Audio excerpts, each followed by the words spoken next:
qu'il est très concentré. Alors, on se retrouve aujourd'hui pour une nouvelle émission. Alors, on connaît les parachas de Shavua, d'accord, avec, on le voit nous sur Israël Torah toutes les semaines avec Rav Jérémy Hazar, avec Rav Brandt. Et là, je suis avec notre ami, le roi de la citation, le Rav Ben Loulou. Rav Ben Loulou, bonjour. Enchanté, bonjour. Alors, on va faire un peu le canard boiteux du Shabbat, là où les gens ils descendent des fois au Kiddush pendant la Haftara, au lieu d'écouter la Haftara. Donc, chaque Shabbat, on lit la Torah, d'accord, la paracha de la semaine. Oui, tout à fait. Et après la Torah et avant la Hamida du Moussaf, on lit la Haftara. Absolument. Et je pense que la Haftara, elle est pas mise à l'honneur comme il se le devrait. Et donc aujourd'hui, pour combler un peu ce manque-là qu'on a de cette Haftara, on a fait venir le Rav Ben Loulou pour qu'il nous éclaire de ses lumières sur la Haftara. Alors donc, chaque semaine, une paracha, une Haftara. La Haftara de cette semaine, donc on est paracha Toledot.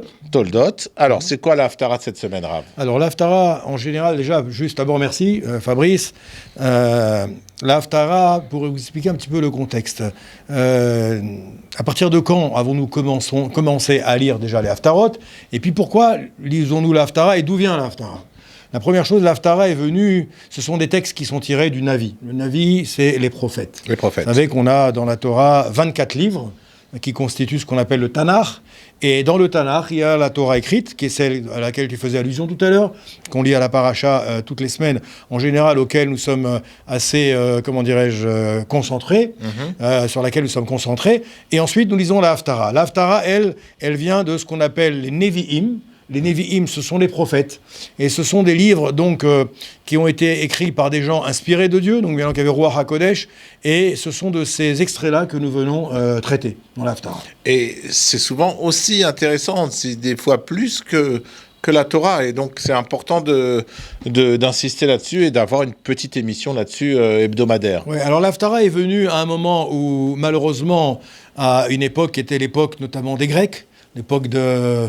Vous avez connu donc l'époque d'Esther et de Mordechai. On a bien connu, à cette oui. Époque-là, à cette époque-là, en fait, les Grecs ont interdit aux Bnei Israël, aux rabbins, de continuer à lire le Sefer Torah. Ils ont interdit de lire la Torah.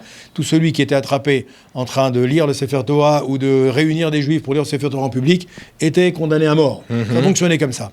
Alors, ce qu'ont fait les maîtres, ce qu'ont fait nos maîtres, nos rabbins, pour que malgré tout, il y a la tradition se perpétue.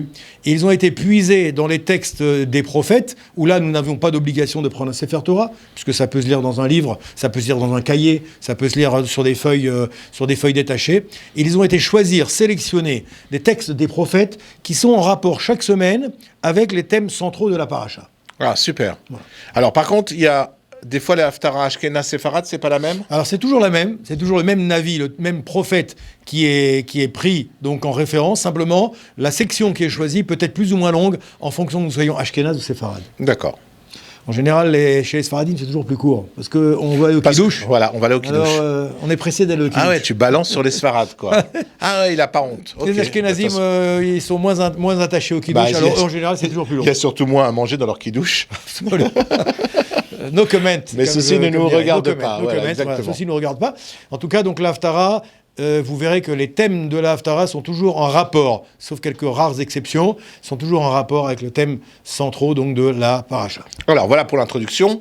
On rentre dans le cœur du sujet. La paracha de cette semaine, c'était Toledot. Toledot, donc l'Haftara traitera aussi des sujets de Toledot.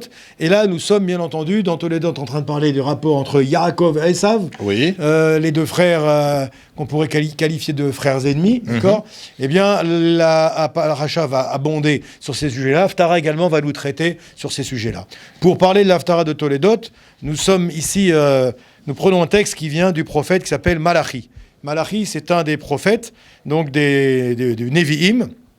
Et il va traiter donc de l'Haftara de Toldot en commençant par nous disant Massa, Dvar, Hachem, El Israël, Beyad Malachim. Voici les propos que on va annoncer au clan d'Israël, Beyad par la main de Malachim, qui est le prophète. D'accord ? Ok.